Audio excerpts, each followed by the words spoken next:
এই ভিডিওতে আমরা শিখব ট্যালি ERP9 ডাউনলোড করে সিস্টেমের মধ্যে কিভাবে ইনস্টল করতে হয়। তো ট্যালি ERP9 ডাউনলোড করতে গেলে আগে আমাদেরকে একটা ব্রাউজার ওপেন করে নিতে হবে। তো কম্পিউটারে যে ব্রাউজারটা থাকবে সেটাই ওপেন করতে হবে। যদি Google Chrome থাকে তাহলে Google Chromeটা ওপেন করব। যদি Firefox থাকে বা Opera Mini থাকে তাহলে সেগুলো ওপেন করে নেব। তো ওপেন করার পর আমাদের সামনে এরকম একটা স্ক্রিন চলে আসবে। এরপর এই যে সার্চ, এই সার্চের মধ্যে এখানে টাইপ করতে হবে ট্যালি ERP9 ডাউনলোড। বা আমি এখানেও সেটাকে লিখতে পারি। তো যখনই ট্যালি ERP9 ডাউনলোড লিখে আমি এন্টার প্রেস করব, আমার সামনে এরকম একটা স্ক্রিন ওপেন হয়ে আসবে।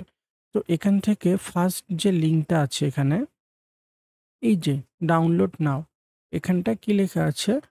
Tally solution. এটা হচ্ছে ট্যালির অফিসিয়াল ওয়েবসাইট। তো এখান থেকে আমাকে ডাউনলোড করতে হবে।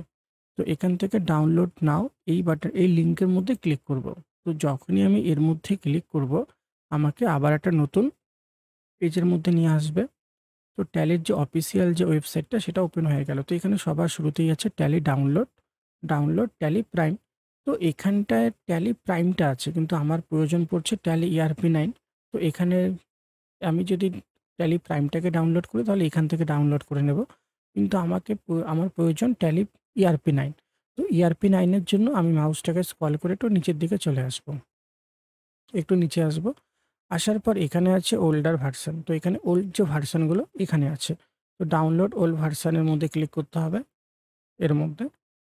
যখনই ক্লিক করলাম আমাকে আবার একটা নতুন পেজে নিয়ে আসলো। এখন এই যে জায়গাটা, এই জায়গাটার মধ্যে আমাকে সিলেক্ট করতে হবে যে আমি ট্যালির কোন ভার্সনটাকে ডাউনলোড করতে চাচ্ছি। তো এর মধ্যে ক্লিক করলে ওল্ড থেকে লেটেস্ট সমস্ত ভার্সন এখানে আমরা পেয়ে যাচ্ছি। তো এখান থেকে আমার ট্যালি ERP9 টাই প্রয়োজন। তো ট্যালি ERP9 টাকে এখান থেকে খুঁজে নেব।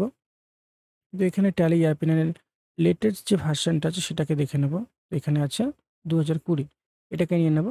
নেওয়ার সিলেক্ট করার পর এখান থেকে যে ডাউনলোড যে বাটনটা আছে এই ডাউনলোড বাটনটার মধ্যে ক্লিক করতে হবে।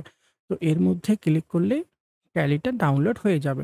তো এই যে আ সফটওয়্যারটা এর ফাইল সাইজটা হবে ১২০ এমবির কাছাকাছি হয়ে যাবে। তো ডাউনলোড হয়ে যাওয়ার পর এটাকে ওপেন করতে হবে। ওপেন করলে ১ম এ রান আসবে। রানে ক্লিক করব। তারপর আবার একটা নতুন পেজ আসবে। সেখান থেকে ইনস্টল লেখা থাকবে। ইনস্টলে ক্লিক করলে পরেই এটা ইনস্টল হয়ে যাবে।